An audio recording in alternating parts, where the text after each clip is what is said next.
दिल्ली में पहली बार डीजल हुआ पेट्रोल से भी ज्यादा महंगा। डीजल के दाम में लगातार 18वें दिन हुई बढ़त। दिल्ली में अब 79.88 प्रति लीटर हुआ डीजल। मॉस्को में ऐतिहासिक विक्ट्री डे परेड का हुआ आयोजन। भारतीय सेना भी परेड में हुई शामिल। रक्षा मंत्री राजनाथ सिंह भी रहे मौजूद। दिल्ली एनसीआर में मानसून ने दी दस्तक। कई इलाकों में तेज हवाओं के साथ बारिश, लोगों को गर्मी से मिली राहत। दूसरे विश्व युद्ध में सोवियत संघ की जीत की 75वीं वर्षगांठ के मौके पर मॉस्को में विक्ट्री परेड का आयोजन किया गया। इस दौरान रक्षा मंत्री राजनाथ सिंह भी मौजूद रहे। दूसरे विश्व युद्ध में सोवियत संघ की जीत की 75वीं वर्षगांठ के मौके पर रूस ने विक्ट्री परेड का आयोजन किया। इस भव्य परेड में रूस और अन्य सेनाओं के साथ भारतीय सेना के जवानों ने भी अपनी सैन्य शक्ति का प्रदर्शन किया। इस मौके पर रक्षा मंत्री राजनाथ सिंह भी मौजूद रहे। रूस ने उन्हें इस ऐतिहासिक परेड में हिस्सा लेने के लिए आमंत्रित किया था। विजय दिवस परेड में हिस्सा लेने वाली टुकड़ी का नेतृत्व वीर सिखलाइट इन्फेंट्री रेजिमेंट के एक बड़े रैंक के अधिकारी द्वारा किया गया। इस रेजिमेंट ने द्वितीय विश्व युद्ध में वीरता के साथ लड़ाई लड़ी थी। अदम्य साहस दिखाने के लिए इस रेजिमेंट के अधिकारियों को अन्य वीरता पुरस्कारों में 4 बैटल हॉर्न और 2 मिलिट्री क्रॉस से पुरस्कृत किया जा चुका है। बता दें कि सोवियत रूस के जाने माने नेता जोसेफ स्टालिन ने 22 जून 1945 को आदेश जारी किया कि जर्मन नाजी सेना पर जीत हासिल करने के मौके पर मॉस्को के रेड स्क्वायर में सेना की खास परेड का आयोजन किया जाएगा। पहले ये परेड कुछ सालों में एक बार आयोजित की जाती रही, लेकिन 1995 से इसे हर साल मनाया जाने लगा।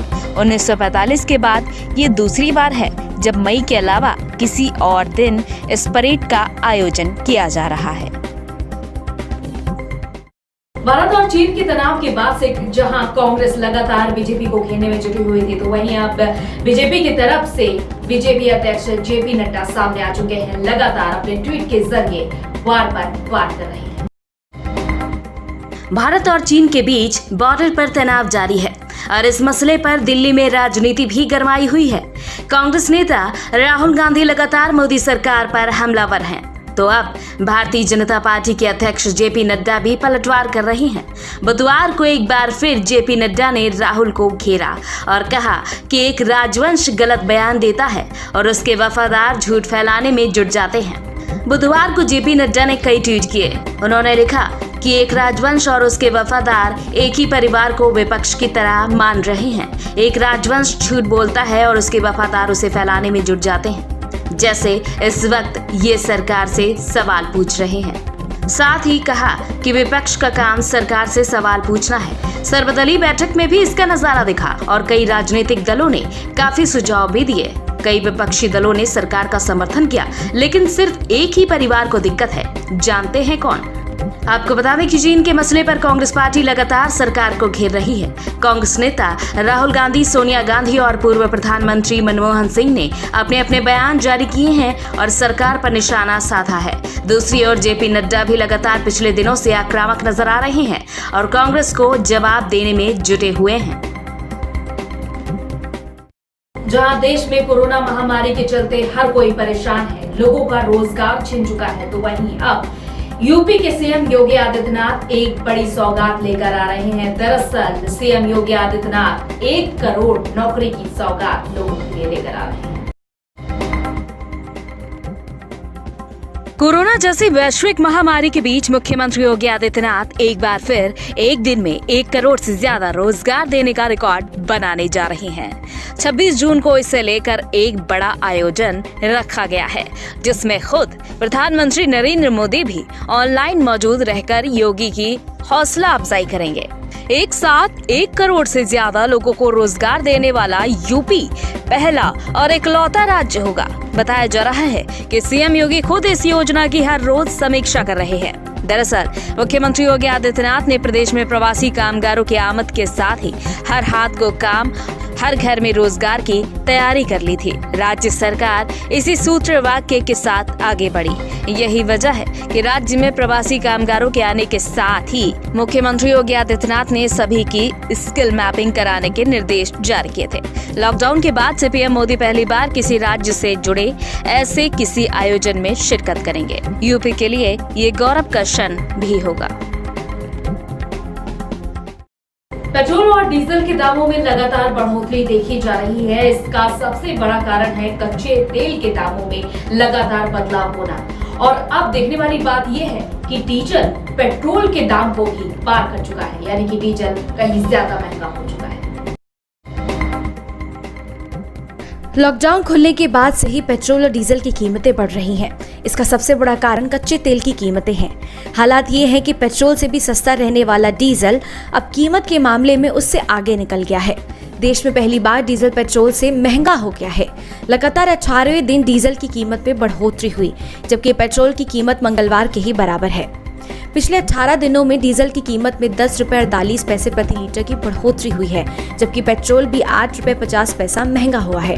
तेल कंपनियों के मुताबिक दिल्ली में पेट्रोल की कीमत स्थिर यानी 79 रुपए 76 पैसे टिकी है, लेकिन डीजल में 48 पैसे की बढ़ोतरी हुई है, जिसके बाद अब डीजल 79 रुपए 88 पैसे प्रति लीटर हो गया है।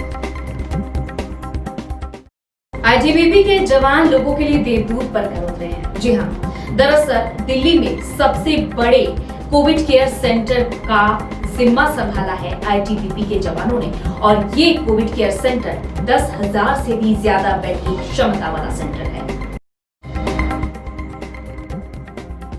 आईटीबीपी की टीम ने राधा स्वामी व्यास छतरपुर नई दिल्ली में 10,000 से भी ज्यादा बिस्तरों वाले प्रस्तावित कोविड केयर सेंटर में तैयारियों के साथ और 26 जून से प्रारंभ होने वाली राजधानी के इस विशालतम कोविड केयर सेंटर के संचालन की जिम्मेदारी नोडल एजेंसी के तौर पर संभाल ली है। आईटीबीपी की टीमों ने दिल्ली सरकार और जिला प्रशासन के अधिकारियों और आश्रम के विभिन्न अधिकारियों के साथ लगातार बैठकें की। दिल्ली जल बोर्ड और विद्युत विभाग के भी अधिकारी इस मौके पर मौजूद रहे।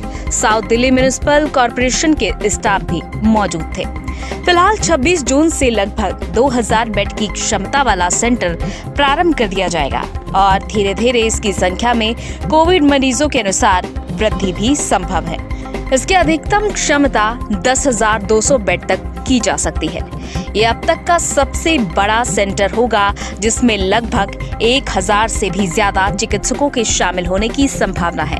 भारत तिब्बत की सीमा पुलिस आईटीबीपी को विशेष तौर पर इसके संचालन का जिम्मा देने के पीछे खास कारण ये है कि आईटीबीपी ने कोरोना के संक्रमण प्रारंभ होने से लेकर अब तक प्रत्येक स्तर पर क्वारंटीन सेंटर और कोरोना से संबंधित मरीजों के इलाज में शुरू से अग्रणी भूमिका निभाई थी और इसके पास अब कोरोना संक्रमण के विरुद्ध चल रही कार्रवाई में विशेष अनुभव हासिल है। यही कारण है कि आईटीबीपी को गृह मंत्रालय ने इस विशेष कार्य के लिए नामित किया है। दिल्ली के लोग अब तक भीषण गर्मी की मार झेल रहे थे, लेकिन बुधवार को लोगों को इस गर्मी से राहत मिली है। दरअसल दिल्ली एनसीआर में मानसून ने दस्तक दी है और चारों ओर बारिश ही बारिश देखने को मिली।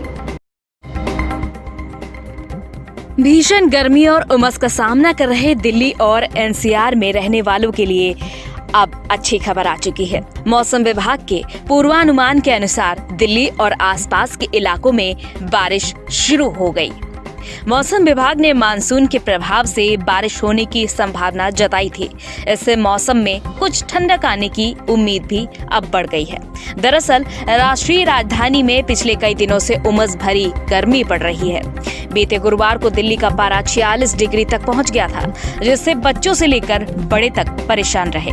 साथ ही शुक्रवार सुबह को भी तापमान 37 से 38 डिग्री तक पहुंच गया था। इस दौरान मौसम विभाग ने शुक्रवार रात को कुछ राहत मिलने की उम्मीद जताई थी। विभाग ने हल्की बारिश होने की उम्मीद जताई थी। हालांकि शनिवार तड़के जाकर मौसम ने करवट ली और तेज हवा के साथ बारिश होने लगी। तो वहीं बुधवार को दिल्ली एनसीआर में सुबह से ही बारिश देखी जा रही है।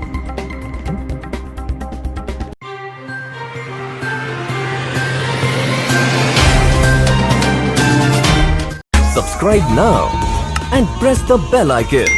Never miss an update.